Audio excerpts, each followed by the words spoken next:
Madame, monsieur, bonsoir. Merci de nous avoir rejoints comme tous les dimanches en direct sur Canal Algérie pour suivre votre émission footballistique hebdomadaire Canal Foot dans son 17e numéro. On fera un bilan de la Ligue 1 Mobilis, de la phase allée de la Ligue 1 Mobilis, bien sûr en attendant les 11 matchs en retard. On a fait aussi une interview exclusive pour Canal Algérie avec le président de la Ligue de football professionnel, monsieur Mohamed Amin Mesloug, où on est revenu sur plusieurs volets. On la passera tout à l'heure en Champions League africaine. Le Shabab Riadi de Belouizdad, même éliminé avec la 6e vitesse, 6-0 face aux Ivoiriens du stade d'Abidjan, un dernier barreau d'honneur bien sûr pour le Shabab Riadi de Belouizdad. Le Mouloudia décroche avec brio en terre tanzanienne une qualification, son ticket pour les quarts de finale en réalisant l'essentiel, un match nul 0-0 dans une atmosphère, dans une ambiance pas évidente du tout, taux d'humidité, chaleur, un public, un stade archi comble, mais le Mouloudia a quand même réussi à ramener son ticket de Tanzanie. En Coupe de la CAF, le CS Constantine qui s'est incliné face au Simba tanzanien 2-0 et qui perd sa première place. Il est qualifié bien sûr depuis déjà la semaine passée, mais qui passe en 2e position, tandis que le Saint-Alger est en train de jouer en ce moment même son dernier match face au Sénégalais du Jaraf au stade du 5 juillet. Pour ce numéro, la Ligue 2 est à l'honneur et pour cela nous avons le plaisir de recevoir deux personnes qui s'occupent de deux grands clubs de Ligue 1. J'ai le plaisir d'avoir à ma gauche monsieur de Ligue 2, bien sûr, merci Abdelnour, monsieur Kamal Mberbesh, le président de l'ES Ben Aknoun. Président, merci d'avoir répondu à notre invitation. C'est toujours un honneur d'être présent parmi vous, parmi tous les invités qui sont avec nous. On espère passer une agréable séance. Et c'est ce qu'on espère, juste à côté de vous, un habitué, notre ex-consultant, et puis l'actuel directeur sportif de l'USM Al-Harrach, j'ai nommé Moustapha Mazam. Moustapha, bonsoir, merci d'avoir répondu. Malgré toutes vos occupations, je sais que vous êtes au four et au moulin ces derniers temps. Très content d'être parmi vous. Je salue tout le monde, vos téléspectateurs sur Canal Algérie. Merci Moustapha. Juste en face de vous, notre jeune mais fougueux journaliste Sid Ahmed Bouraïb. Sido, bonsoir. Bonsoir à tous et comme chaque dimanche, ravi d'être sur Canal Foot. Et juste à côté de vous, notre consultant fétiche, l'ange blanc, Abdelnour Kawa. Abdelnour, bonsoir. Bonsoir Fatah, bonsoir à nos invités. C'est un plaisir de retrouver Moustapha et surtout le président de Ben Aknoun que nous avons eu l'honneur d'avoir il y a déjà de cela 2 saisons. Hein. Donc, et bonsoir surtout à nos amis téléspectateurs. Alors, le décor est planté, on y va pour notre première rubrique, juste après ceci.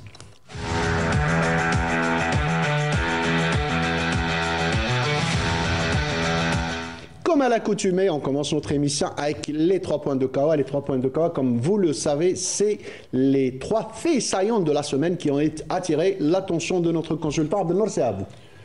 Moi, je vais commencer. Habituellement, depuis le début de saison, on parle souvent de la vase des entraîneurs. Il y a même certains entraîneurs qui ont fait jusqu'à maintenant 2-3 clubs. Mais maintenant, c'est un peu les clubs qui sont en train également de... Il y a 3 ou 4 clubs en Algérie qui viennent d'utiliser leur 4e entraîneur cette saison. Le 4e entraîneur. Et là, justement, c'est une question qu'on se pose. À l'époque, les clubs pouvaient avoir un entraîneur, éventuellement changer un 2e entraîneur, mais ça s'arrêtait là maintenant. Ça devient une habitude. Et moi, je me demande comment ces clubs puissent avoir une stabilité par la suite. Alors, on commence avec un entraîneur, et même certains entraîneurs qui n'avaient même pas commencé la saison qui ont été limogés. Donc c'est un gros point d'interrogation. Jusqu'où allons-nous voir ce genre d'agissement de la part des clubs? Deuxième point de Nord. Vous en avez déjà parlé sur les différents points qu'on doit développer aujourd'hui. C'est la qualification du Mouloudia. Malgré le déplacement qu'ils avaient fait, où ils ont eu certaines difficultés, puisqu'ils devaient faire une escalade à Janat et rejoindre directement Dar Salam, ils n'ont pas pu avoir l'autorisation d'atterrir à Dar Salam. Ils ont dû atterrir à Ils ont dû dévier parce qu'il n'y avait pas d'hôtel suffisant qui pouvait accueillir les 2 équipes. Il ne faut pas oublier que le Mouloudia s'est déplacé avec le CSC. D'accord. Donc ils ont passé la nuit à Tamanrasset en attendant d'avoir l'autorisation de pouvoir atterrir à Dar Salam, chose qu'ils l'ont fait 24 heures après. Moi je pense que ça les a un peu boostés. Le fait qu'il y ait ce petit incident. Et évidemment, quand on joue une qualification, un match très important pour la qualification, c'était pas évident au départ. Jouer, comme vous l'avez dit, avec un taux d'humidité énorme, une chaleur extrême, un stade archi-comble. C'était pas évident de pouvoir ramener un match.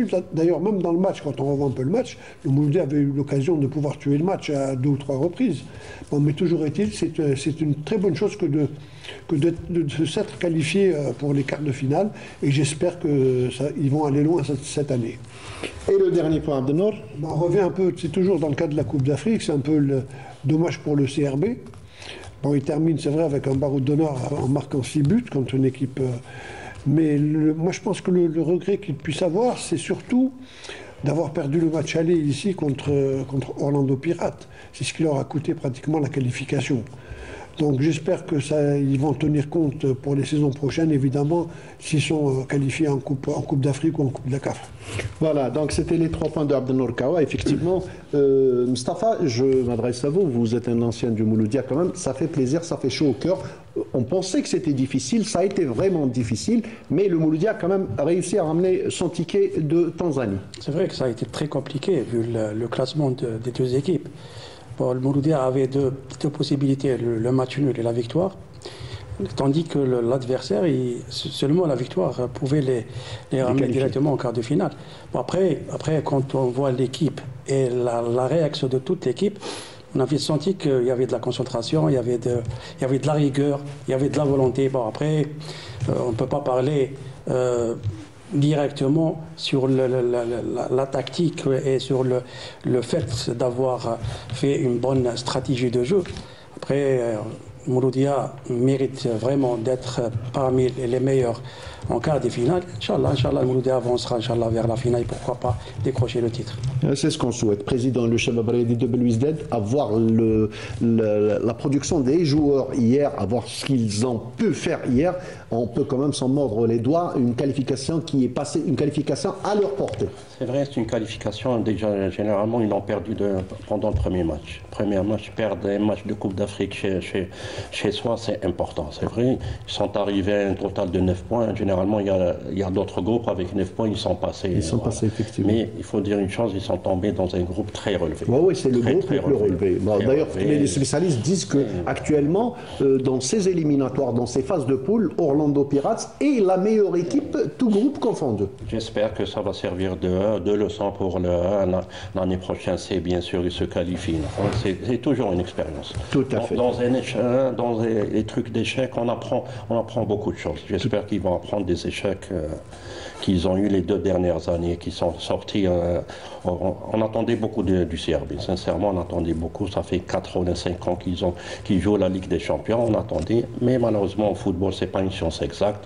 On leur souhaite de rebondir très bientôt et bon courage pour eux, bien sûr. Voilà. Alors, on passe à la deuxième rubrique de notre émission et c'est l'interview juste après ceci.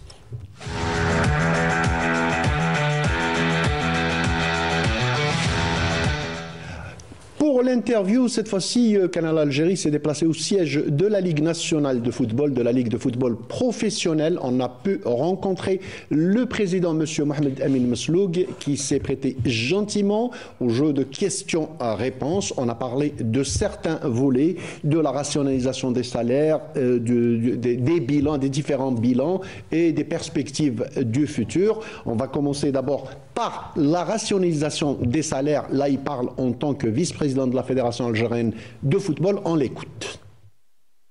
Il faut rappeler qu'il y a eu une réunion auparavant sous l'égide de Monsieur le ministre au niveau du siège du ministère avec on va dire les propriétaires des clubs, c'est-à-dire les sociétés nationales qui possèdent les actions des clubs concernés. Donc on a exposé un peu la situation financière et administrative de ces clubs et bon, on est sorti par une feuille de route d'essayer de, on va dire, rationaliser tout ce qui dépense, tout ce qui concerne, on va dire, unifier un peu le modèle de gestion pour qu'il y ait on va dire, une clairvoyance par rapport au mode financier qui gère ces clubs. Juste après, il y a eu la fameuse réunion du 30 décembre avec les présidents de clubs. Et finalement, on a trouvé comme, on va dire, une entente ou une feuille de route d'essayer de trouver des mécanismes comment contrôler, un peu maîtriser tout ce qui est masse salariale. Le président a été très clair, Sid Ahmed. Ça a été le cheval de bataille. Sitôt nommé à la tête du ministère, le président M. Walid Sadi, président aussi de la fédération et ministre des Sports, a présenté une feuille de route. D'abord, il avait présenté ça au niveau de l'Assemblée populaire nationale. Ils ont décidé d'un plafonnement des salaires. Pour qu'on l'explique aux téléspectateurs, c'est un plafonnement par rapport aux dépenses des sociétés mères, c'est-à-dire des pouvoirs publics. Pour le reste, les sociétés peuvent s'en occuper. Tout à fait, Fatah. Par exemple, pour les salaires, on a vu ces dernières années des salaires vraiment indécents, faramineux. Et ce changement de stratégie pourrait être bénéfique pour les clubs, puisque l'argent qui serait économisé sur les salaires pourrait être dirigé vers d'autres options, comme par exemple la formation qui est essentielle, ou bien bâtir des infrastructures pour les équipes des centres d'entraînement. C'est un investissement. C'est un investissement. Et c'est sur la table et on va voir les fruits de cette décision très prochainement. Président, vous êtes directement concerné, même si vous êtes en Ligue 2 pour le moment, mais c'est vrai qu'il fallait mettre un terme à tout ça. C'est-à-dire par rapport aux simples citoyens, par rapport aux sportifs d'une manière générale, par rapport au football amateur, il fallait prendre une décision pareille. L'indécence des salaires, il faut le dire, il faut appeler les choses par leur nom. Ça a été quand même... ça a donné une matière à réflexion au ministre de la Jeunesse et des Sports, et il a pris une décision et il a établi une feuille de route à laquelle les sociétés mères ont adhéré et les présidents de clubs ont adhéré. M. Abada, moi personnellement, je peux vous contredire dans ce sens. Quand on est dans un truc professionnel, dans un football professionnel, rationalisation, moi le terme, non. J'aime vraiment appliquer le terme fair play financier. Fair play financier, c'est amener ces clubs-là à dépenser ce qu'ils ont comme recette. C'est ce qu'on appelle rationaliser. Mais c'est une façon de voir de toute façon. Voilà. C'est une façon de voir. Ça n'empêche pas un club qui a les moyens financiers, qui a les moyens, qui a des ambitions au niveau de l'Afrique, qui a des ambitions de ramener cette Ligue des Champions. Sincèrement, quand on voit les salaires qui se font ailleurs, c'est vrai, on peut se dire indécent. Mais président, pour mettre les choses dans leur contexte, on parle de l'argent qui vient des pouvoirs publics. Voilà. Je vous donne une société. La société, au-delà des 250 millions, tu démerdes. Tu trouves une solution, tu vois un sponsor en privé, mais l'argent public, tu dois t'arrêter à ce seuil, et je pense que c'est logique. Dans ce sens, quand on donne de l'argent public, il faut qu'il y ait un contrat programme au préalable qui doit être signé entre la société et le club professionnel et répartir cet argent avec des articles. Les indemnités, voilà le montant qui doit être alloué aux indemnités. Pour la formation, voilà les investissements. Pour les investissements, pour les clubs qui veulent aller très loin, il faut valoriser les clubs. Ces clubs-là, il faut valoriser. Comment les valoriser? C'est par la billetterie, c'est par les droits de télé, c'est par le c'est la vente des maillots et des trucs, c'est comme ça. Mais ça, c'est le club qui doit le faire. Bien sûr. Ça, c'est le club qui doit le faire. Mais justement, vous êtes en train de dire exactement la même chose, Président. Oui. Parce que eux, ce qu'ils disent, d'ailleurs, M. Msloga a été très clair, il a dit ce n'est pas les prérogatives ni de la FAF, ni de la Ligue, de plafonner, mais de rationaliser. C'est-à-dire, l'argent public, il se trouve que notre président de la fédération est en même temps le ministre des Sports. Donc il a dit l'argent public doit être contrôlé, il doit être dépensé dans un cadre bien déterminé. Et dans ça, à l'intérieur de tout ça, je dis, allez, entre guillemets, le plafonnement des salaires, les salaires ne doivent pas dépasser les 250 millions de centimes par mois. C'est pour ça qu'on... Vous pouvez, non mais attendez, j'ai pas fini, vous pouvez ramener un jour qui vous coûtera 4 fois plus, on s'en fout, mais la différence, c'est à vous de la ramener. Oui, je suis d'accord avec vous. C'est pour ça quand je dis qu'il faut qu'il y ait un contrat programme. Tout à fait. Dans ce sens, on sache pertinemment où va cet argent. Est-ce qu'elle est placée, cet argent, est-ce que pour les indemnités, pour la formation, mais sincèrement, moi, j'attends pas que les pouvoirs publics me disent de rationaliser l'argent. C'est à moi de rationaliser en tant que gestionnaire de club, en tant que gestionnaire de club, en tant que président de club. C'est à moi de rationaliser l'argent que les pouvoirs publics mettent à la disposition de notre club. Moi, c'est ma vision des choses.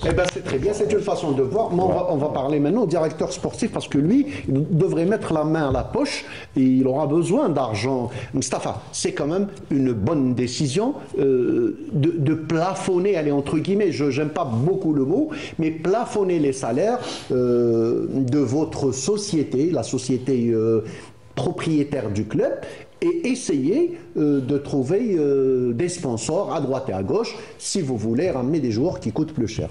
C'est vrai qu'il fallait d'abord actionner une réflexion réelle vu les dépenses à gauche et à droite et vu les salaires exorbitants pour des joueurs qui ne sont même pas internationaux. C'est par rapport à ça que l'État, enfin que les pouvoirs publics savent où mettre de l'argent. Parce que si on doit parler déjà de l'argent dépensé sur les dernières 10 années, c'est des milliards de dollars. Donc par rapport aux investissements, on n'a rien vu. Tout à fait. On n'a rien vu sur le terrain. Maintenant, tu dépenses des milliards et tu n'as même pas un joueur international. Donc moi, je dirais, c'est un grand point d'interrogation. Il fallait penser déjà à mettre des mécanismes de sponsoring, des mécanismes de formation, des centres de formation. Et par rapport à ça, que tu pourras générer de l'argent. Maintenant, quand on parle de l'argent des pouvoirs publics, il faut que l'État aussi contrôle cet argent où il va. Parce que des joueurs, il faut être réaliste et correct, des joueurs qui n'ont même pas la valeur marchande. Et ils ont beaucoup de salaires, beaucoup de salaires. C'est pour ça que maintenant, il faut une véritable réflexion sur, je dirais pas plafonner, mais je dirais rationaliser au moins des salaires comme ça que les clubs peuvent encore être en vie. Le président a parlé de contrat-programme. C'est vrai que c'est un début, faire ça et pouvoir contrôler avec des chapitres l'argent des pouvoirs publics. Moi, je crois qu'il faut faire d'abord le distinguo entre capitaux privés et capitaux étatiques.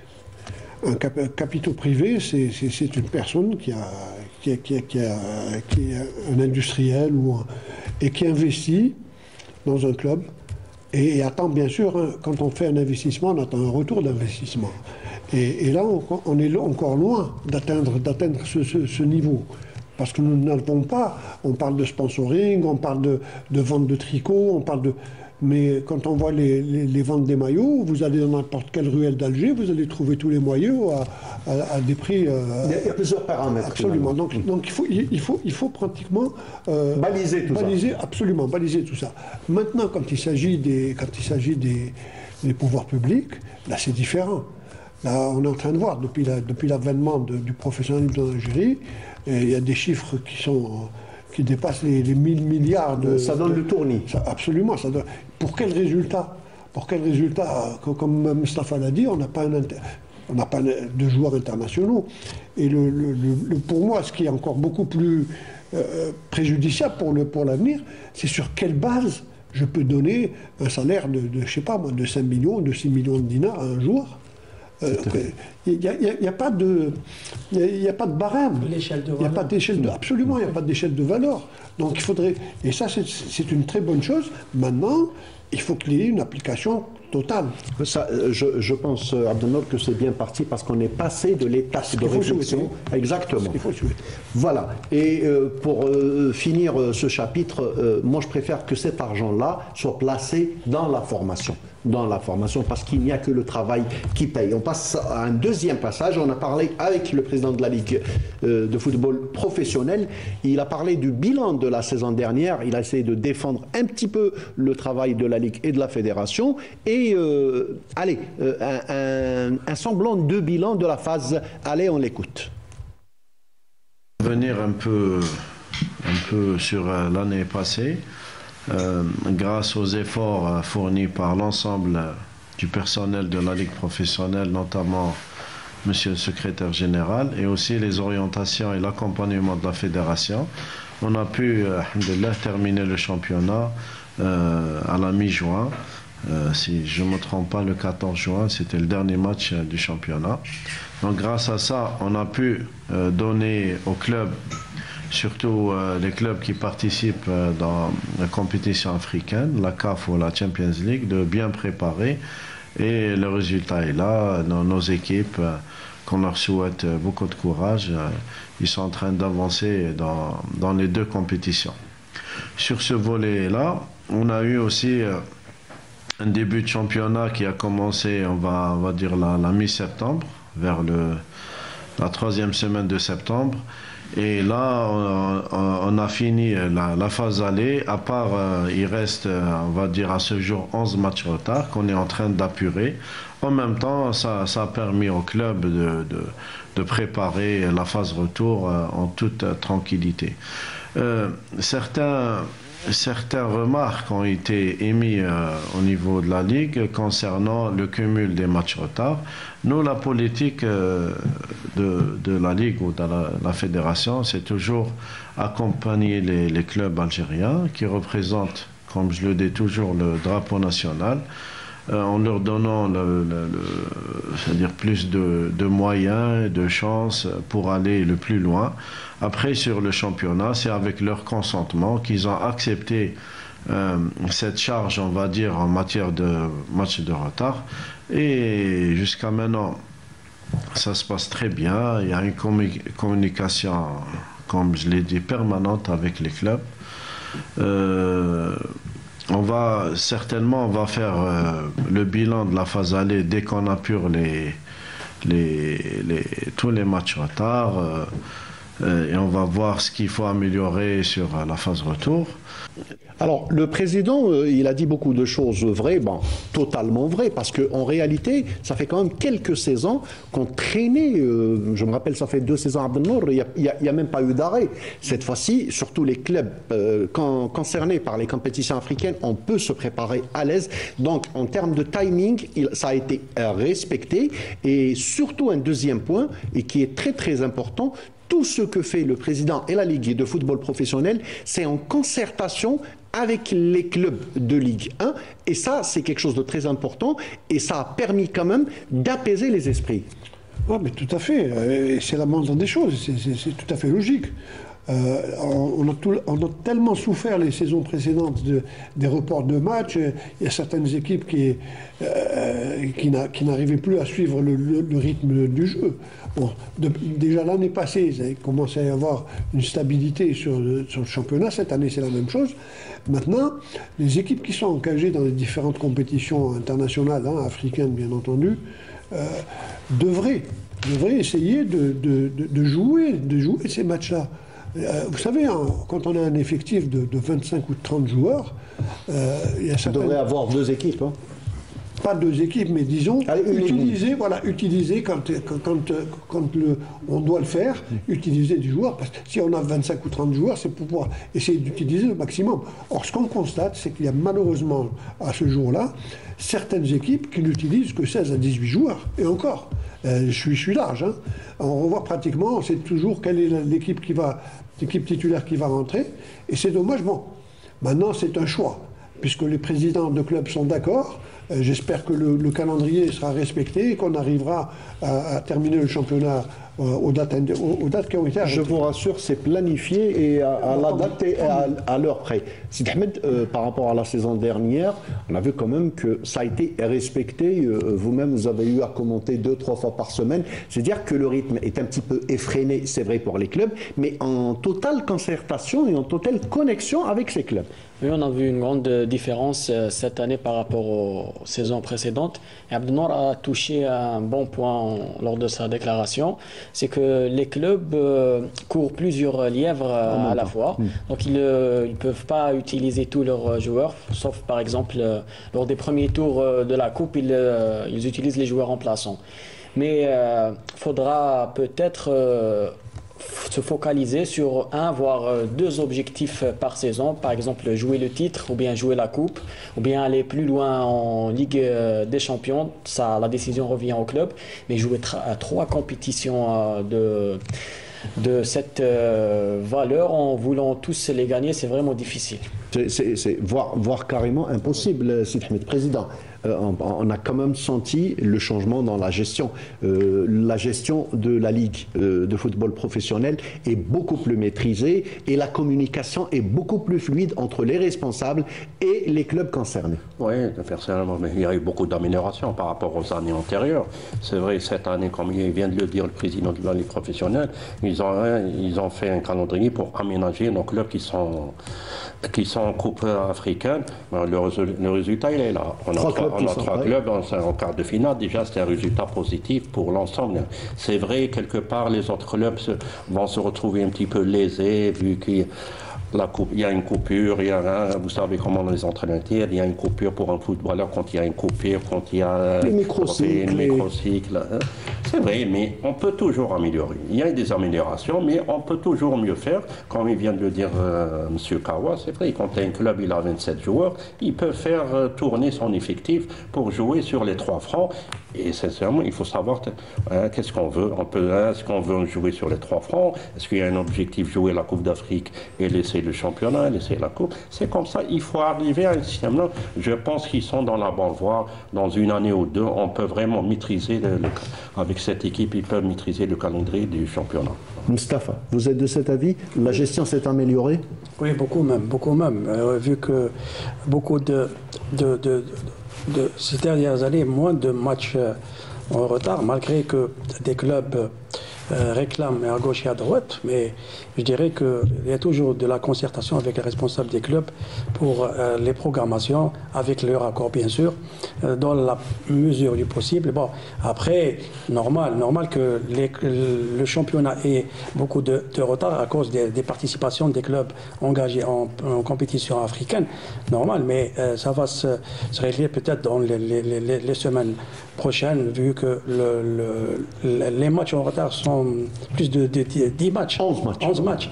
Voilà, donc il y a de la possibilité, il y a de la place pour régler tout ça, mais je dirais que la gestion est plus fluide, plus transparente. Alhamdulillah, Amin Mesloug et compagnie font du bon travail.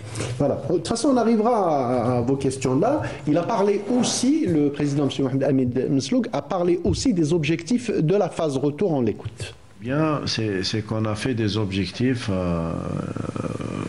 avec une planification précise, c'est d'essayer de terminer le championnat, on va dire la première semaine de juin, et pourquoi pas, on va voir selon les conditions, pourquoi pas la dernière semaine de mai. Pourquoi? Parce que la saison prochaine, il y a 2 compétitions importantes. C'est la Coupe arabe que notre équipe nationale va participer, et il y a aussi la Coupe d'Afrique. Et je suis pertinemment que pendant cette période, il y aura un arrêt un peu long du championnat. C'est pour cela on veut terminer cette saison dans les délais pour au moins commencer la prochaine saison, on va dire au mois d'août carrément.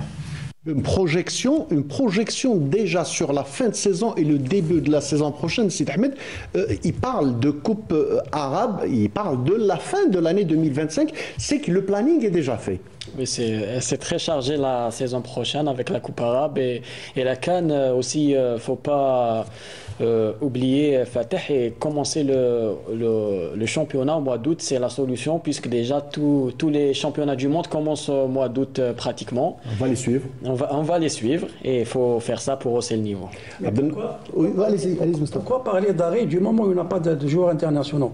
La Coupe arabe, c'est avec non, je parle de la Coupe d'Afrique. Non, mais il a parlé surtout de la Coupe arabe. Voilà. Et puis rien ne dit, Mustapha, qu'on n'aura pas d'internationaux d'ici une année. On n'en sait rien, Mustapha. Il n'y a que Petkovic qui le sait. Mais c'est vrai que c'est quand même... Ça fait plaisir de voir une planification jusqu'à la fin de l'année. On ne voyait pas ça avant. Bien sûr, on en a souffert énormément. Vous savez, je me rappelle, je vais vous raconter une petite anecdote, à l'époque où il y avait Rogov qui était entraîneur. Oui. Une certaine année, il avait pris Mostaganem. Je ne sais pas si Mustafa était avec nous ce jour-là. Mostaganem devait jouer contre Ain Villa et nous devions jouer contre le MOC. Et dans le vol, on a discuté, il était assis à côté de moi, on avait discuté, j'étais entraîneur de Mouloudi à l'époque, et il m'avait dit, écoute Kawa, c'est très très difficile de pouvoir faire une planification au niveau des clubs. Il me dit, nous en Russie à l'époque, on avait problème de climat, problème d'éloignement, la neige, etc., mais on réussissait à figer un calendrier. Il m'avait dit à l'époque, là en Algérie, on est en train de préparer, puis hop, on reçoit un truc, on ne joue pas pendant 15 jours, on ne joue pas pendant 20 jours, on reprend pas. Donc aujourd'hui, on en a souffert énormément, hein, je parle de ça il y a quelques années, oui. Mais on en a souffert jusqu'à il y a 5-6 ans. Ouais. Aujourd'hui, déjà l'année passée, ça a commencé à prendre forme, et cette année maintenant, en travaillant en perspective, c'est la meilleure des solutions. Et là, vous savez, il y a 52 semaines. Hein, tout à fait. Sur 52 semaines, on a 30 matchs à mettre en place, plus les différentes trêves qu'on peut avoir, plus la Coupe d'Algérie, etc. Donc on peut figer vraiment un championnat quand on le veut. Très bien. Alors, il a parlé aussi, le président de la Ligue de football professionnel, il a parlé des matchs en retard. Voilà comment il a expliqué les choses. Dernier match qui va jouer pour pour apurer tout on va dire le calendrier ou le programme de la phase allée, ça va être le mercredi 5 février. Pourquoi? Parce que le 8 il y a la Super Coupe qui était à l'arrêt, il faut signaler. Il était à l'arrêt cette année, alhamdoulilah, grâce à l'aide de la fédération et des pouvoirs publics, on a pu redonner à cette compétition son honneur, on va dire. On va jouer le 8 février et juste après, il y aura le début de la phase retour qui va débuter le 11 février. Voilà, c'est détaillé à la seconde près, au jour près, et c'est tout à leur honneur, parce que ce n'est pas facile de faire un planning pareil. Les gens ont beaucoup parlé ces dernières années, Abdelnour, ils ont beaucoup parlé de la Super Coupe qui avait disparu. Là, ça revient et c'est une compétition attendue par le monde du football. D'autant plus que cette année, elle est un peu spéciale, hein, puisque le Mouloudi a été champion d'Algérie, le CRB vainqueur de la Coupe d'Algérie, donc ça annonce un très beau match et un stade du 5 juillet qui va être archi cool. Il y a un match CRB Mouloudi cette année. Oui, mais il y a encore la coupe. Il y a encore la coupe. C'est une très bonne chose parce que là, j'espère qu'on va voir des matchs de haut niveau. Hein, et il n'y a pas de raison pour que ce ne soient pas de grands matchs. Allez, on avance et c'est le dernier point sur lequel on a questionné le président de la Ligue de football professionnel. C'est, vous vous rappelez tous, à l'arrivée de Walid Sadi à la tête de la Fédération algérienne de football avec son bureau fédéral, ils avaient parlé de 22 points, de 22 objectifs qu'ils voudraient atteindre dans un temps quand même assez réduit. On a posé la question au président, qu'est-ce qu'il en pense, quel bilan ils en font, et voilà sa réponse. Constaté sur le terrain, il y a beaucoup de choses qui ont été réalisées avec le président et ces 22 points qui sont sur le terrain maintenant, alhamdoulilah. On est venu dans une période, on va dire, transitoire très très difficile, où la fédération a connu beaucoup de problèmes de gestion, des problèmes financiers. On a pu, alhamdoulilah, grâce aux orientations du président et des membres du bureau fédéral, et aussi l'exécutif qui est là, le secrétariat général, qui a fait un travail remarquable. On a pu redresser la barre, et les objectifs que le président a parlé, c'était surtout les priorités qui urgeaient sur le terrain. Et ils sont sur le terrain. Pour revenir au football amateur, vous savez maintenant, on va dire, il y a plus de masse de jeunes qui sont en train de pratiquer le football dans notre pays. On a relancé aussi le football scolaire, et on est en train d'accompagner les clubs amateurs qui avaient beaucoup de problèmes, notamment financiers, en matière de subventions. On a pu on va dire les aider, les orienter. Et pourquoi pas d'autres mesures futures pour un peu bénéficier ces clubs amateurs et ces clubs formateurs, parce que on va dire, c'est le vivier des clubs professionnels. C'est exactement ce qu'a dit M. Walid Sadi lors de son intronisation à la tête de la Fédération algérienne de football. Il avait dit que son cheval de bataille, c'était le football amateur. On le voit, les championnats scolaires qui reprennent, on s'intéresse beaucoup plus, je me rappelle, Abdelnour, à une époque où l'équipe nationale puisait dans la sélection universitaire.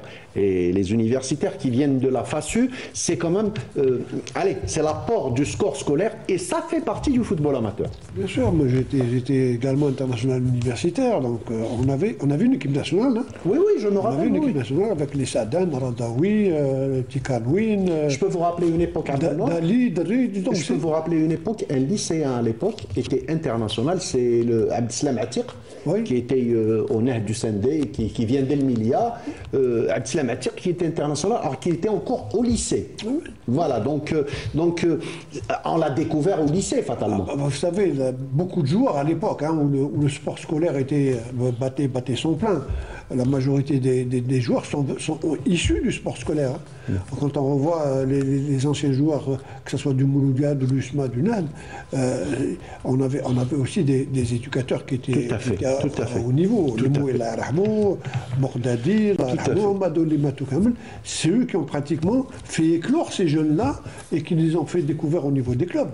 Donc que le sport scolaire revienne, je pense que c'est une très bonne chose, pour peu maintenant qu'il soit bien pris en charge aussi.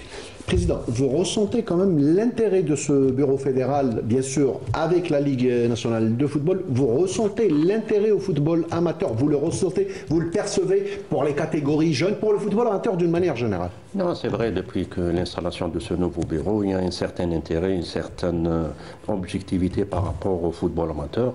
Ils ont bien compris que c'est le vivier du football. Si on vraiment veut faire évoluer notre football à un certain niveau, il faut le faire.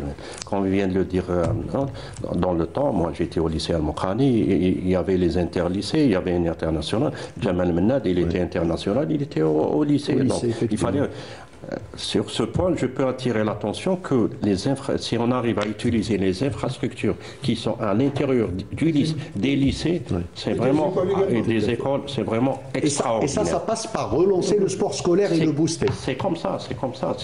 On donne les moyens. Les infrastructures, il existe. Il suffit que de les réhabiliter. Il suffit de mettre les moyens qu'il faut. Qu'au bout d'une année, de 2 ans, ça va reprendre.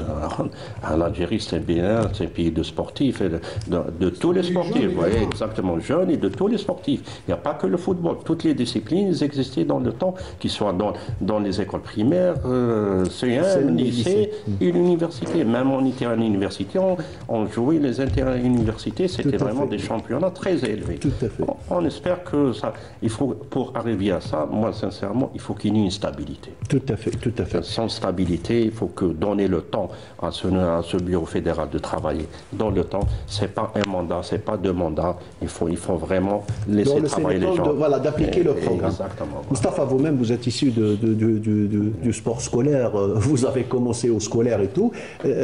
C'est vrai que M. Walid Sadi et son bureau ont mis le doigt quand même sur un volet très très important pour l'épanouissement du football national, c'est le scolaire et le football amateur. C'est vrai que la première mission de la fédération, c'est le développement du football.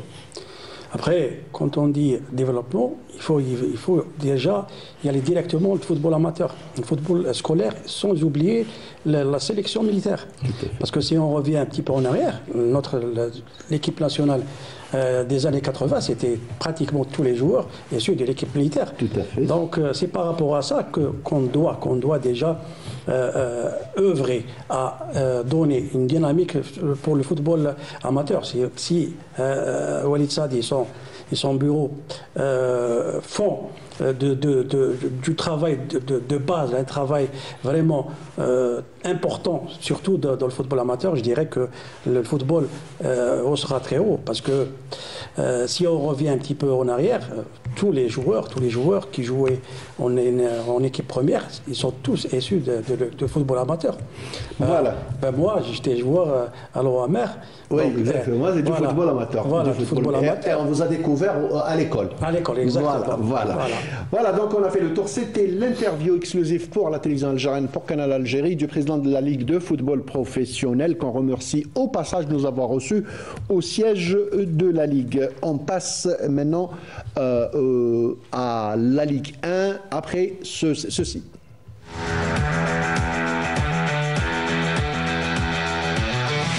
Voilà, la Ligue 1 qui est toujours en trêve. La deuxième phase, comme le disait tout à l'heure le président, n'a pas encore repris. Elle reprendra aux environs du 11 février, après le dernier match en retard. Mais avant ça, notre ami Riyad Belkhadim nous a préparé, on va dire un petit bilan de ce qui s'est passé durant cette phase aller en tenant compte des matchs en retard. On regarde le VTR et on revient au débat.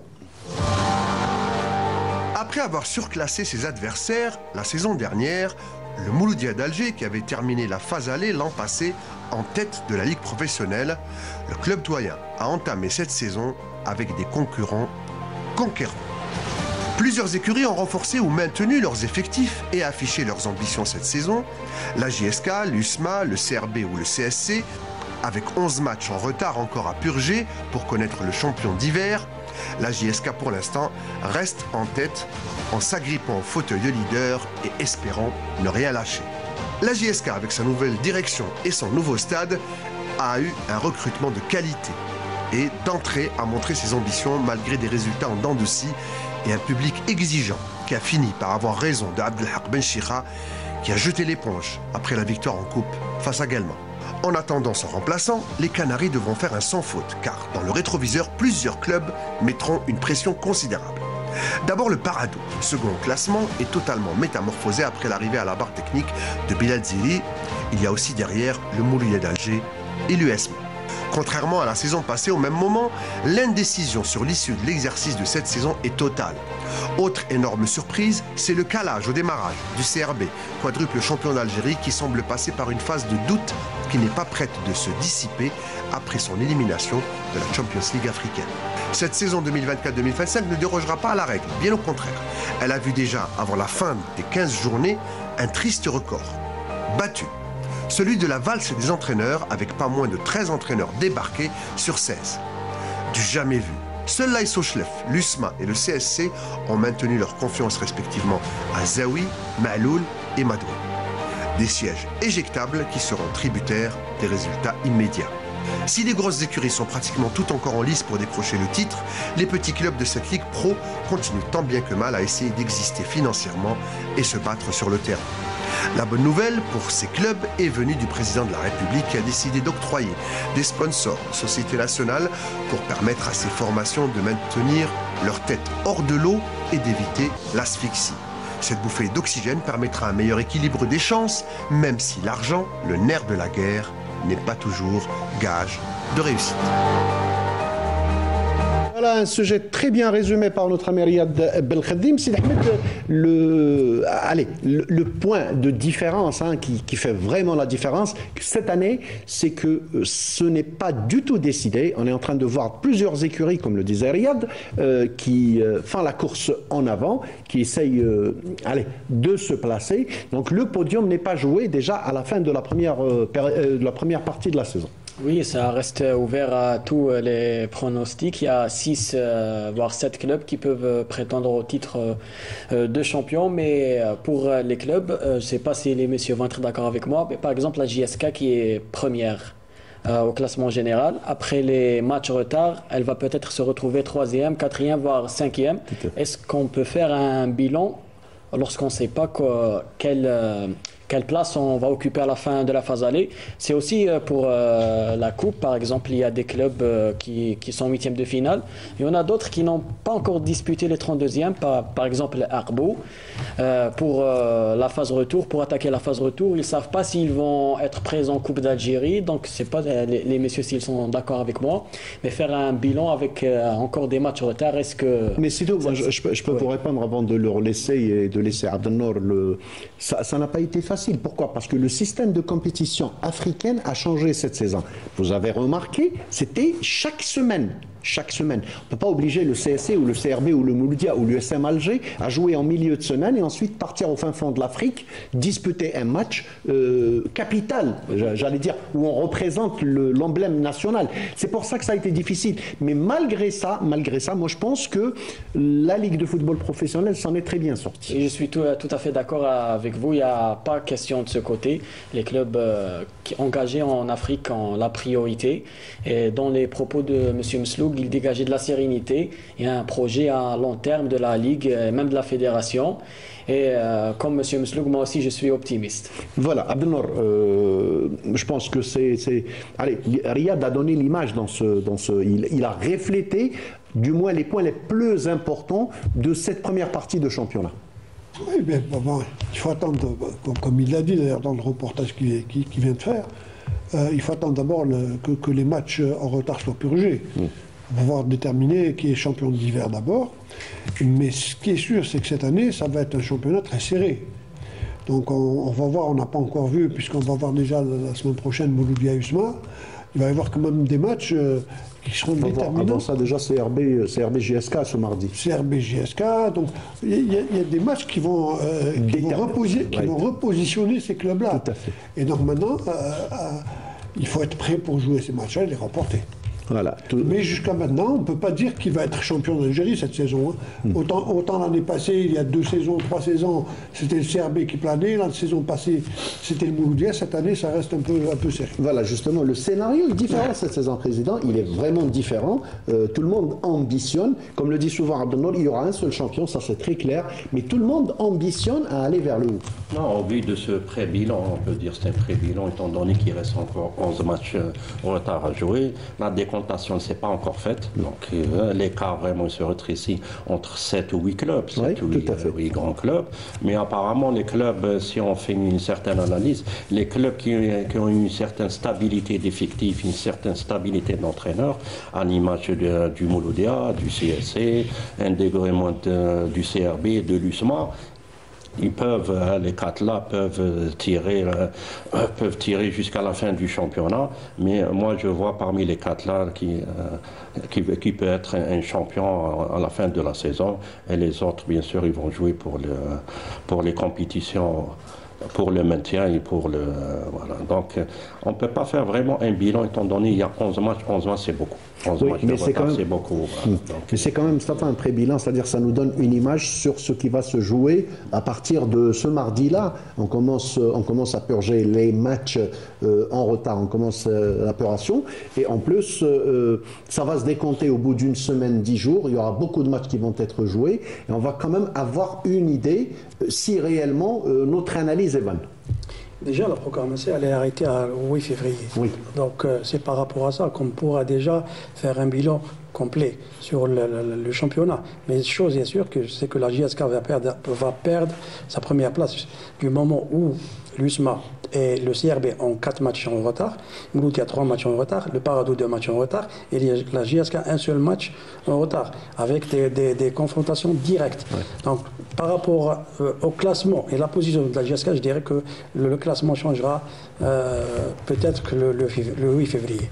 Ben voilà, on attendra la première dizaine de février pour avoir une idée plus précise sur les objectifs des uns et des autres, sur le positionnement des uns et des autres et sur les ambitions aussi des uns et des autres. On va parler maintenant des compétitions africaines après ceci.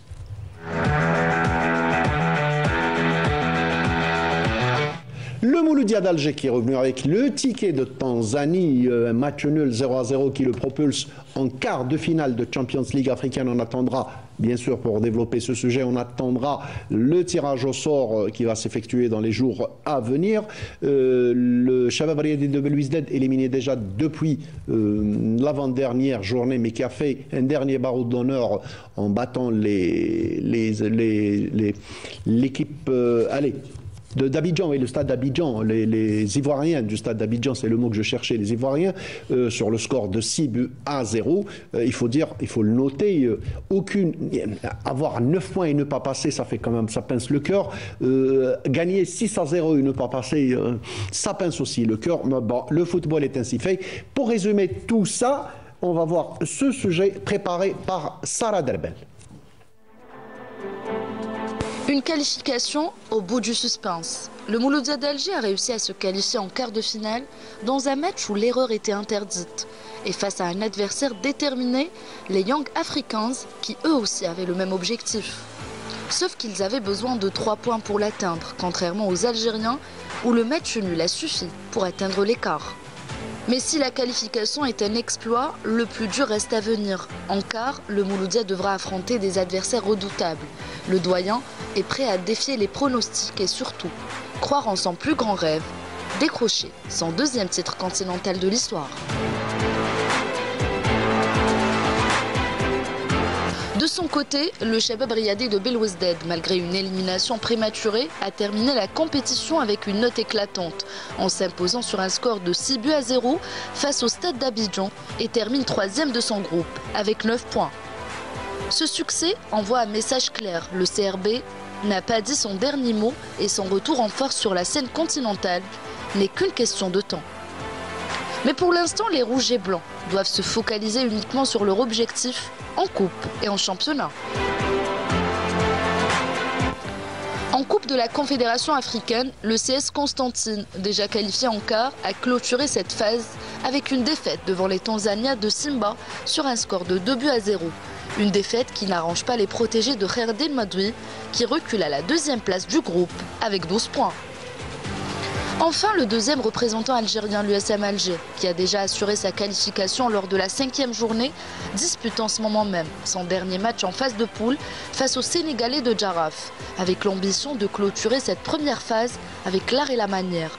En tout cas, un match nul suffit aux rouges et noirs pour conserver la première place de leader. L'aventure continue pour l'un et recommence pour l'autre.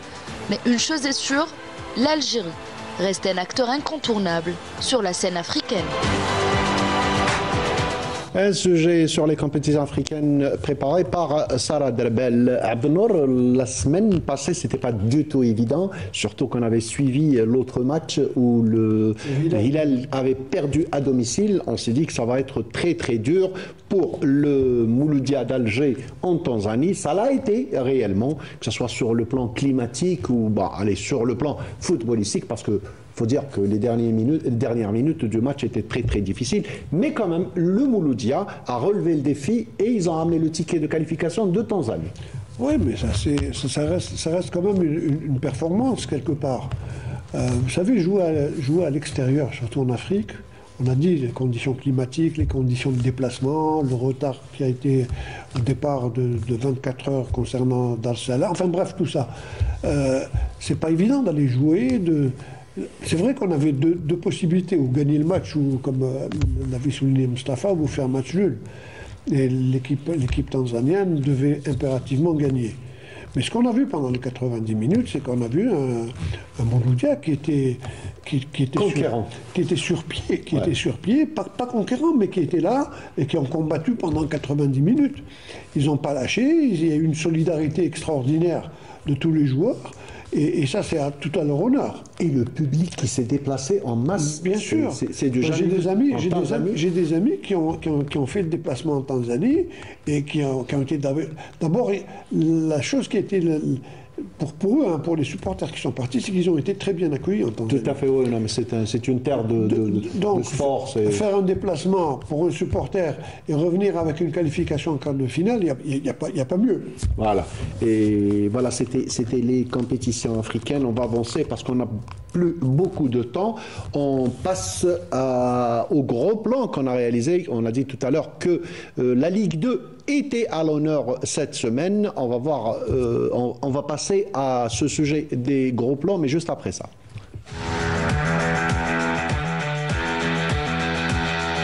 Voilà, donc les gros plans ont été réalisés par nos deux journalistes, Sid Ahmed Bouraïb et ici présent, et Ramzi Mhamdi. Ramzi Mhamdi s'est d'abord déplacé à Ben Aknoun pour nous faire un gros plan sur cette équipe de l'ESBA. L'ES Ben Aknoun qui est actuellement leader du championnat de Ligue 2 Centre-Ouest avec 5 points d'avance sur le second, le RC Kouba. On va voir le sujet préparé par Ramzi Mhamdi et on revient au débat. Ambition, rigueur et travail. Tels sont les leitmotifs de l'ES Ben Aknoun. Champion de la phase allée avec 35 points, soit 5 points de plus que le RC Kouba, Ben Aknoun a profité de la trêve pour effectuer un stage intense à Tikjda et travailler d'arrache-pied pour être fin prêt le 24 janvier prochain à l'occasion du premier match de cette phase retour face au voisin El Bierrois. Bon, c'est vrai que la phase allée, elle était magnifique par rapport au groupe et au travail qui a été fait. C'est vrai que la phase retour, ça ne va pas être la phase allée. On le sait bien parce que tous les équipes vont nous attendre maintenant. Nul n'a misé sur nous. Mais on était là au travail. Il y a un mélange de jeunes, d'expérience. Mais le plus important, c'est qu'il y a une bonne fraternité. Le groupe vit bien. La Kroum, c'est pas à moi de le présenter. Il a fait son CV, parle sur lui, sur le terrain. Il est là, il est bien déterminé d'entrer sur le groupe-là. Il a mis le vœu de venir ici. Et ben, c'est une bonne carte pour nous. L'ESB, contrairement à plusieurs formations, fait confiance aux jeunes qui sont encadrés par des joueurs d'expérience à l'image de l'inamovible Hashoud et de l'ancien du CRB Ben Cherifa, qui louent l'esprit familial au sein du groupe. Pour la phase allée, on va dire, alhamdoulilah, on a fait un très bon parcours. Tout cela est dû au travail qu'on a fait à Tikjda avec notre staff technique. On a un très bon groupe, on a des joueurs, des jeunes joueurs, on a un mix de joueurs jeunes et d'expérience. Alhamdoulilah, on a cru à nos qualités que personne avant n'a cru à Ben Aknoun. Avant, il n'y avait pas l'objectif d'accession, mais vu les résultats qu'on a fait dans la phase allée, on peut dire qu'on peut espérer dans la phase retour. On n'a pas que le premier match contre les Bial, on a toute une phase retour à préparer. On sait que ça ne va pas être facile, il y a des équipes qui vont jouer le maintien, il y a des clubs qui vont jouer la montée. Je pense qu'on a sous-estimé un peu la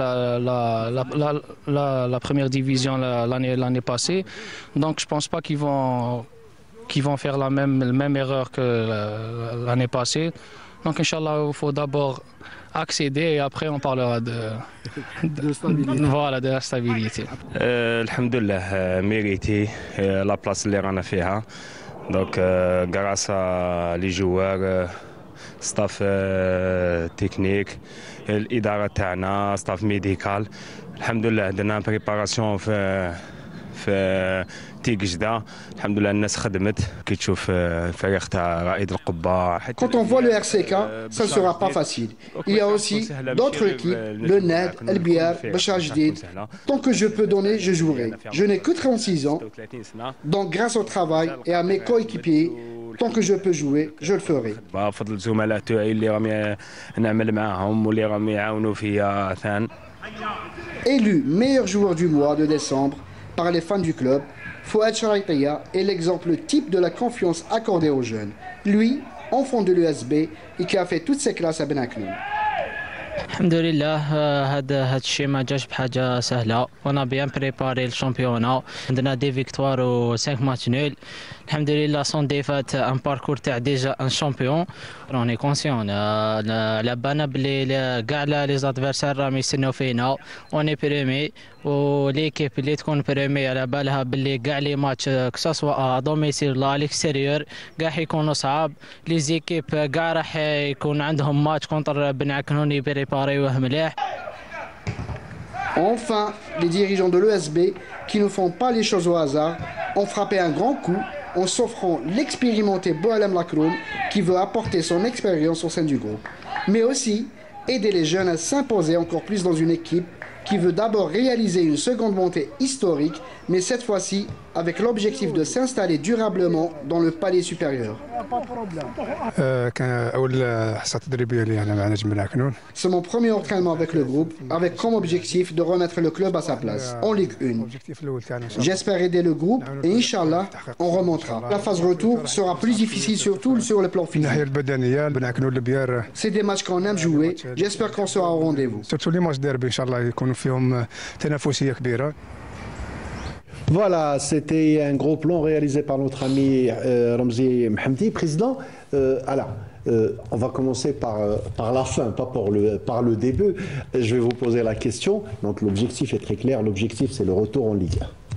Sincèrement, au début de saison, ça n'a pas été notre objectif. Sincèrement, au début de saison, comme vous savez, c'est pas facile pour une équipe qui descend de Ligue 1. Tout le monde sait, footballistiquement, on méritait pas de descendre, sincèrement. Il y a d'autres paramètres qu'on laisse au passé. Donc ça a été vraiment très difficile. Il fallait vraiment remonter, surtout taper le moral des joueurs et le moral du staff administratif. Donc on a fait beaucoup de travail pendant l'été. Il fallait résilier avec des joueurs, il fallait renouveler tout l'effectif. Donc on s'est pris la décision, on s'est dit que cette année c'est une année de transition, c'est une année il faut arrêter l'hémorragie. Par expérience, par statistique, tous les clubs qui sont descendus de Ligue 1, ils seront trouvés, ils sont soufflés par le vent vers le bas. Absolument, oui. Donc il fallait vraiment penser à stabiliser au niveau de cette Ligue 2.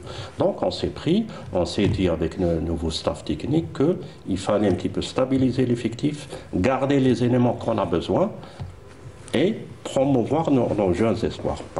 Pourquoi? Parce que nos jeunes espoirs, ils ont fait une très très bonne saison en Ligue 1. Donc on a fait confiance, on a fait monter presque une douzaine de joueurs. 12 joueurs, effectivement. 12 joueurs et 4 joueurs, ils sont toujours espoirs. Et 2 joueurs qui sont titulaires à part de cette équipe. Vu avec tous les paramètres-là, c'était impossible de déclarer, de jouer l'accession. C'était impossible. Il ne fallait pas mettre une pression encore inutile et qui peut un petit peu quelque part bloquer notre effectif. À quel moment, Président, ça a changé? L'objectif, les ambitions ont changé? Sincèrement, nous, au début de saison, vu la préparation qu'on a fait, vu le travail qui a été fait au niveau du stage de Tikshda, vu les résultats qui sont enchaînés, malgré que chaque fois, on n'arrivait pas à enchaîner l'équipe type. Chaque fois, il y avait 2, 3, 4 joueurs. Quand on a vu que nos jeunes joueurs qu'on a fait confiance, qui pouvaient aisément remplacer les titulaires, là, à partir de la 10e journée, on s'est dit, moi en tant que président, sincèrement, c'est tout le monde qui voulait jouer. Moi, en tant que président, je ne voulais pas jouer seul. Mais une fois qu'on est arrivé à ce rythme-là, avec une première avec 35 points, on s'est dit pourquoi pas. Pourquoi pas? Bien sûr, il faut saisir la chance jusqu'à la dernière minute. Il faut jouer cette chance jusqu'à la dernière minute. Et pourquoi pas remettre le club à la place où il était, ça fait 2 ans. Mais rien n'est acquis. Comme je l'ai dit, ça fait 2 jours ça. Je me suis entretenu avec les joueurs. Rien n'est acquis. Jusqu'à la minute actuelle, le club n'a rien fait. Il a été que champion d'hiver symbolique. C'est un champion symbolique. Le vrai champion, c'est en fin de saison. Donc, le plus dur, il reste à faire. Il est à venir. Et on l'a vu, de toute façon, les joueurs, ils ont la tête sur les épaules. Ils disent, la vérité vient en mangeant. On est là, on est en train de travailler. On est content du travail effectué. On va continuer à travailler. Ils savent que maintenant, c'est le champion d'hiver, entre guillemets, donc il sera attendu à chaque match. Chaque match est une finale pour vous. De toute façon, c'est connu. Dans le football, quand on est premier, quand on est leader, on est attendu au virage à chaque fois. Non, pour ça, on l'attend. Mais l'avantage qu'on a, chez nous, il y a beaucoup de travail. il y a beaucoup de tranquillité, il y a beaucoup de sérénité. On ne panique pas au moindre résultat. On n'a pas cette pression négative, c'est vrai, c'est pas un club qui draine beaucoup de foule. On a nos amoureux, on a cet avantage-là, que c'est un désavantage par rapport aux autres clubs ils drainent beaucoup de foule, mais il y a une pression négative qui est faite sur les joueurs. Moi, quand je discute avec les joueurs, quand je contacte des joueurs, ils essaient sincèrement d'éviter cette pression négative qui les bloque quelque part. Mais chez nous, il y a beaucoup de sérénité, beaucoup d'attente par rapport aux jeunes joueurs qui arrivent. Moi, personnellement, les joueurs que j'encourage, c'est les jeunes. Les anciens, les Hachoud, les Ben Sherifa, les Oukali, il ne faut pas leur... Ils sont là, ils font leur travail, ils sont en train d'encadrer ces jeunes, mais c'est les jeunes maintenant qui sont en phase pour l'avenir du club. Ils sont à la première année de l'apprentissage. Abdelnouri, Maza, il est là, et c'est pertinemment la transition qu'il y a entre espoir senior, elle est vraiment très importante. Il y a eu beaucoup de déperditions. On essaye un petit peu de tirer profit de maximum des jeunes. Si on arrive parmi les 12 joueurs, tirer 5-6 joueurs de titulaires indiscutables, on se dit qu'on est arrivé à notre objectif qui a été tracé au début de saison. Voilà. Abdelnour, c'est quand même... allez, ça frôle l'exploit, une équipe qui a rétrogradé avec le moral dans les chaussettes et tout, et se retrouver comme ça, on souhaite à Blacknoon de revenir, mais c'est quand même un défi. Il a donné un bon exemple, là. Une équipe qui rétrograde, généralement... Elle est aspirée vers le bas. La preuve. L'équipe qui était avec l'année passée, qui avait accès, c'est Ouadsouf. Ouadsouf actuellement est dernier, est en train de souffrir et ils vont descendre. Ils vont descendre dans le Détroit. Donc c'est déjà pour stabiliser le club. Et là, ce qu'il y a de bien, c'est que il y a beaucoup de jeunes qui sont lancés. Ça, c'est l'avenir du club. Hein. Et c'est comme ça que c'est le chemin de la réussite. C'est vrai qu'il y a Hachoud, il y a quelques joueurs qui ont de l'expérience, mais c'est surtout les jeunes qui vont lever le club plus haut. Et bon, il y a toute une phase retour, ça va être beaucoup plus difficile pour eux. Mais moi, ce qui est bien chez Benakloun, puisqu'on en a discuté avant l'émission, c'est un club quand même qui est très bien organisé. Donc c'est un club professionnel. Moi, j'ai toujours dit le plus professionnel des amateurs. Oui. Donc ça augure d'un bon avenir, Inch'Allah. Inch'Allah.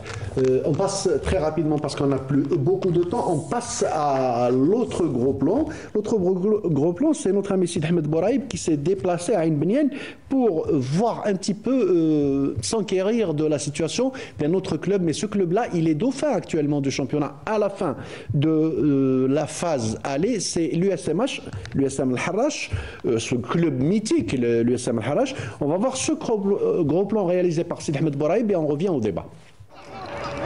Après des saisons difficiles, l'USM Harrach a retrouvé des couleurs. Le club occupe la deuxième place en Ligue 2 et a réussi à valider son ticket en 8e de finale de la Coupe d'Algérie. Le club profite de la trêve en effectuant un stage de préparation à Ain Bniane afin d'entamer la deuxième partie de saison de la meilleure des manières. Les joueurs sont conscients de ce qui les attend et se préparent dans une très bonne humeur. Le 12e homme est appelé à rester aux côtés de l'équipe pour réaliser les objectifs.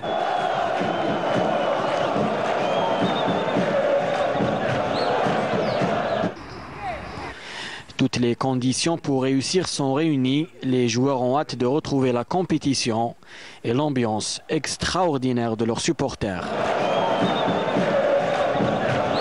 Voilà, donc c'était ce gros plan réalisé par notre ami Sid Ahmed Bouraïb. Sid Ahmed, vous êtes déplacé et dans un endroit où vous avez... ils sont en stage bloqué à Ain Bniane, à Ishra. Et quand vous avez trouvé l'équipe, quand vous avez trouvé l'ambiance, l'encadrement, c'est vrai que depuis que la situation administrative s'est améliorée au niveau de l'USMH, on sent un nouveau souffle chez les joueurs. Ouais, tout à fait, Fateh. D'abord, on a été très bien accueillis par nos amis d'Al Harrach. On a passé un bon moment malgré le froid. Et on a vu qu'il y avait une bonne ambiance, une bonne humeur au sein entre les joueurs. Il y a des joueurs d'expérience qui ne sont plus à présenter, comme Chaouchi Orbi. Il y a aussi des jeunes talents. Et c'est ce mélange qui fait, ce brassage, qui fait la force de cette équipe Fateh. Et surtout la bonne ambiance, puisque lors des entraînements, le sourire n'a pas quitté le visage des joueurs, même l'entraîneur, tout le staff. Et c'est cette bonne ambiance qui fait vivre le groupe et qui le pousse. Quand on arrive à aller battre la GS Kabylie en Coupe d'Algérie chez elle, il est normal qu'on soit heureux. Mais on va s'adresser, On croit en ses capacités, c'est déjà ça. Tout à fait, on s'adresse aux néo-responsables de cette équipe, Mostafa Maza, qui n'est pas un novice. Mostafa, allez, je vais commencer de la même manière avec le président de l'ES Ben Aknoun, M. Kamel Balbech. L'objectif est très clair, c'est l'accession. Oui, c'est clair. C'est vrai qu'on a un déficit de 5 points. Ça va être très difficile, la phase de retour. Il y aura 45 points sur la table. Donc vous allez jouer, si je comprends bien, 15 finales. 15 finales, exactement. On va jouer 15 finales, sans compter le match de couple, qui compte aussi pour nos supporters. Bon, je dirais que la phase de retour, ça va être très difficile. On y prépare. On met tous les moyens possibles pour mettre les joueurs et le staff technique dans de bonnes conditions. On essaie d'avoir les meilleurs joueurs et les postes. Tout dépendra bien sûr de la demande du staff technique, c'est normal. On a pu déjà avoir Berkani du Cap de Batna, aussi de Benzaha, de Nahda d'Oman. Il y aura, Inch'Allah, peut-être un ou deux attaquants. Inch'Allah, on va y arriver à notre objectif et le souhait de tous les supporters Harachi qui comptent beaucoup sur cet effectif et cette équipe. Alhamdulillah, déjà, quand on a accepté un joueur chez Bouroudia, je dirais que Harach, Inch'Allah, aura un nouveau visage, un nouveau souffle avec cette équipe dirigeante et cette équipe technique. Inch'Allah, on va tout mettre en œuvre pour arriver à notre objectif. Mostafa, très rapidement, parce qu'on n'a plus beaucoup de temps. Donc, on va dire, c'est un projet sur 3 phases. Objectif immédiat, objectif intermédiaire et objectif au long cours. C'est exactement le projet pour lequel vous avez pris le poste. C'est clair. Moi, tout d'abord, déjà, le fait d'accepter ce projet, ce n'était pas une mince affaire, parce que vu que les dirigeants et les responsables du club ont pris déjà le club à leur tête, Douharia, Sofiane, que je salue au passage, je parle au nom du président, normal. Je dirais que sur le plan déjà sportif, je dirais que la première priorité, c'est de remonter, c'est le souhait de tous les supporters. Je dirais aussi que ça va être très difficile parce qu'il y a de vrais concurrents. Il y a Ruisset qui est déjà à l'avance de 5 points. Il y a aussi le SM Annaba, que je salue déjà au passage, les dirigeants et ses supporters. Ça va être très difficile, ça va être très compliqué. Je dirais le meilleur, Inch'Allah, sera en première division. Pourquoi pas nous qui espère et qui le Harach, qui a une grande influence sur les supporters. Sincèrement, Fatah, moi, je suis optimiste vu l'ambiance qui règne au sein de l'équipe et au sein du groupe. Je suis très optimiste. Après, ça va se jouer, Inch'Allah, sur le rectangle vert. Sur le rectangle vert. Voilà, donc on arrive au terme de cette émission. Il me reste à remercier messieurs Kamel Balbech et Mostafa Maza d'avoir pris le temps de répondre à notre invitation. Merci messieurs d'avoir répondu à notre invitation. C'est toujours un plaisir d'être parmi vous. Inch'Allah, à la prochaine. Inch'Allah, ça ne sera pas la dernière fois. Inch'Allah. Condoléances pour notre dirigeant de l'USM Al-Harach, l'Othmani Ismail, qui s'est éteint hier. Je dirais inna lillahi wa inna ilayhi raji'un. Sabr inchallah al-waldi. Rabbi yarhamou, inna lillahi wa inna ilayhi raji'un. Sidi Ahmed, merci beaucoup. Abdelnour, merci beaucoup. Merci à vous, madame, monsieur.